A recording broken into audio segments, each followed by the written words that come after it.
भगवान का अविनाशी अंश है, तेरे को कुछ नहीं चाहिए प्यारे, तू शरीर भाव में स्थित हो गया इसलिए चाहिए, कुछ नहीं चाहिए। जिस दिन जो ठान लेगा वैसे ही होगा। कई वर्ष अन्न नहीं पाया गया। ब्राह्मण में क्या मिलता, कभी जब कोई पूछता वैसे तो उबली हुई आलू या इतना गुड़, या कभी कोई हफ्ता 10 दिन में दूध थोड़ा दे देता, कोई फर्क नहीं पड़ता। काफी समय तक भगवती भागीरथी के परम पावन दुग्ध का पान करके जैसा इस शरीर को बनाना चाहो 10 दिन केवल कष्ट लगता है। जैसे अन्न छोड़ो तो 10 दिन परेशानी, फलाहार छोड़ दो केवल जल पे आ जाओ तो 10-15 दिन परेशानी, इसके बाद शरीर उसी में सेट हो जाएगा। वो उतने जल की खुराक में अपने जीवन को चलाने लगेगा। घबराते हो केवल कि ऐसा कैसे चल सकता है, सब सहन करने की कोशिश करो, सब सह लोगे। सच्ची मानिए, ये अच्छे अच्छे पदार्थ खाकर सुविधाजनक जीवन व्यतीत करके वो उच्च कोटि की अध्यात्म की ऊंचाई बहुत कठिन है, बहुत कठिन है। लालसा तो बहुत ऊंची करते हैं, लेकिन आचरण हमारे अगर ठीक नहीं है, हमारी वैसी लालसा के अनुसार साधना नहीं है, वैसे हम चल नहीं रहे, तो कैसे लालसा पूर्ण होगी? समझो पहले, देहूति जैसी पत्नी के लिए 10,000 वर्ष तक करदम जी को तपस्या करनी पड़ी थी। भगवान प्रकट हुए थे, तब महाराज आदि सम्राट मनुष्य रूपा से प्रकट हुई देहूति जी, और भगवान कपिल देव जी जैसे पुत्र प्रकट हुए। तपस्या, भजन। बोले जो मंद बुद्धि वाले हैं, अच्छा खाने को मिल रहा है, सुविधाजनक रहने को मिल रहा है, दिन कट रहा है, दिन काटने के लिए मिला है, अरे एक एक मिनट सार्थक करने के लिए, काटने के लिए नहीं। दांती पीस के भजन होता है। देखो हम बताएं तुम्हें अनुभव की बात, 10-5 मिनट भजन में मन लग जाएगा, जो अच्छा अभ्यास किए हो। शब्द याद रखो, या हम खाई पी बातें कहते हैं। अगर भजन का अभ्यास अच्छा कर रहे हो तो 10-5 मिनट, बहुत बहुत 20 मिनट घसीट ले। इसके बाद वो संकल्प विकल्प खड़ा करेगा, बेमतलब की बातें सामने, और भजन को रोकने की कोशिश करेगा। चलाओ, एक मंत्र चलाना, दूसरा नहीं चलाना, एक पकड़ लो मंत्र। 20 मिनट के अंतर्गत आप हमारे अनुभव को देख लेना, एकदम दृश्य खड़े करना लगेगा। और ऐसा उल्टा चले गए, बस ऐसे होता है, दांती पीस के उसको दुष्ट, बार बार लड़ो, बार बार उसको परास्त करो, उसको बार बार परास्त। बेमतलब की बातें, बेमतलब का दृश्य, बेमतलब की घटनाएं उपस्थित करके वो मंत्र को रोकेगा। चलाओ, ये भगवत मार्ग की बात कह रहा हूं।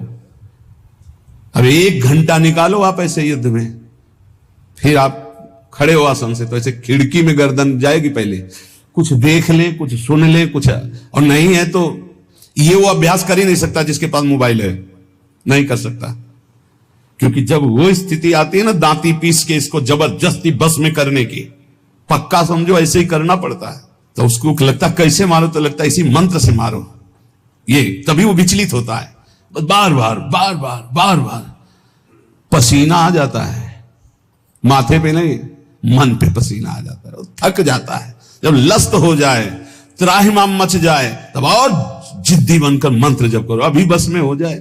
नहीं, इस मन को दुलार करना है, मन के अनुसार चलना है, और भजनानंदी की लिस्ट लगानी, लिस्ट यही लगानी है ऊपर से। महान भजनानंदी, महान त्यागी संत, सुनना ये चाहते हैं और लड़ नहीं सकते 5 मिनट युद्ध इस मन से। बड़ा विचित्र खेल। तो बोले ये जो मंद प्राज्ञ है, ये निर्णय करने वाली कुछ नहीं, कुछ समय के लिए ये शरीर मिला है, लड़ ले, जीत जाएगा, प्रभु की प्राप्ति कर लेगा। अगर इसके दुलार में रहे तो मरेगा, जाएगा, छूटेगा शरीर।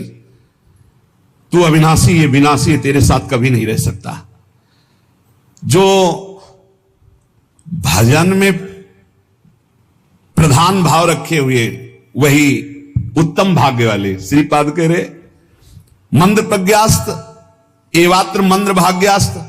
अगर मंद बुद्धि तो मंद भाग्य, और तीव्र बुद्धि आप भजन के लिए निकले। भजन जब हम देखा कि शून्य जैसा हो गया मन, न मंत्र पकड़े, न नाम पकड़े, न कुछ नहीं, बस जिद्दी, वो भी जिद्दी है।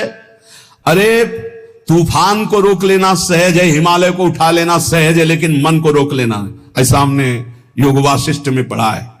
अब वो शून्य हो गया, जब जिद की शून्य हो गया, ना मंत्र पकड़ रहा है ना कुछ पकड़, एकदम खड़े हो गए, पद गायन शुरू किया। अब तेरी जरूरत ही नहीं, जोर जोर से पद गायन। ऐसे थोड़ी इस पर ऐसे थोड़ी चढ़े बैठे रह गए, हर समय 24 घंटे चढ़े बैठे। तब वो धीरे धीरे धीरे फिर हाथ उठा दिया। अब वो जब सहयोग करने लगा तब आनंद आने लगा, और जब आनंद में डूबने लगा तो परिपक्व हो गया। फिर उसको थोड़ी बहुत विघ्नकारी, अंदर ही अंदर खत्म, न मंत्र में लग रहा है, ना नाम में लग रहा है, ना एकदम शून्याकार स्थिति। अब हम चलाना चाह रहे मंत्र, वो बिगड़ेल कुछ नहीं सन, और उसके बिना होगा नहीं कुछ। जैसे हमारे बिना वो कुछ नहीं कर सकता, ऐसे बंधन और मोक्ष का कारण मन ही है। इसको बिल्कुल हमको ठीक करना है, दवा खवानी है, इसको दवा खवा के इसको स्वस्थ करना, तभी हम भगवत प्राप्त होंगे। हमारे बिना ये कुछ नहीं कर सकता, तो इसके बिना भी हम कुछ नहीं कर सकते, क्योंकि यही बंधन और मोक्ष का कारण, इसको ठीक करना ही है। इसलिए लोक चिंता ननो धर्म चिंता न देहगा, श्रीमद वृंदावने राधा कृष्ण भाव भ्रतो मम। श्री वृंदावन में यदि आपको आने को मिला है, सत्संग मिला, धामवास मिल रहा है, अब मन से तुमको निकालनी लोक चिंता ना, नो धर्म चिंता ना देहगा, खाली करो, यही करना है।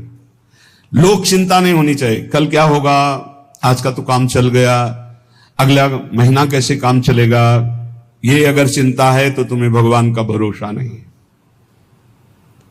ये भजन के समय ज्यादा प्रपंच रचेगा, किसका देना है, किसका लेना है, किसने कब 10 साल पहले किसने गाली दी थी, 10 साल पहले, वो सब याद करवाएगा। मन जलेगा, उसने ऐसा क्यों कहा था, उसने तब पकड़ो कि इस समय मंत्र जपने के लिए बैठे हुए, प्रपंच करने के लिए बैठे हुए। नहीं, देखो ना यही करता है। आप जब बिल्कुल एकाग्रता पूर्वक टीवी देखते हुए तो फिर बढ़िया है, फिर कोई परेशानी नहीं। एक कुर्सी में और आदमी बैठा लो, फिर माला ले लो, कोई परेशानी नहीं। ये हम उनकी बात कह रहे हैं जो असंगोहम असंग होकर मंत्राकार वृत्ति कर रहे हैं, उनकी तब इसकी असलियत समझ में आती कि मन हमारा इस समय दोस्त है या दुश्मन। भजन के एकदम विरुद्ध खड़ा हो जाता है। लोक चिंता, अभी क्रियाओं की भी चिंता करो, भजन हो जाएगा, अभी तो वो करना है, अभी वो करना है। वो जिस समय भजन में बैठो उस समय ये सोच लो कि अगर आसपास आग लग जाए तो भी हम नहीं उठेंगे।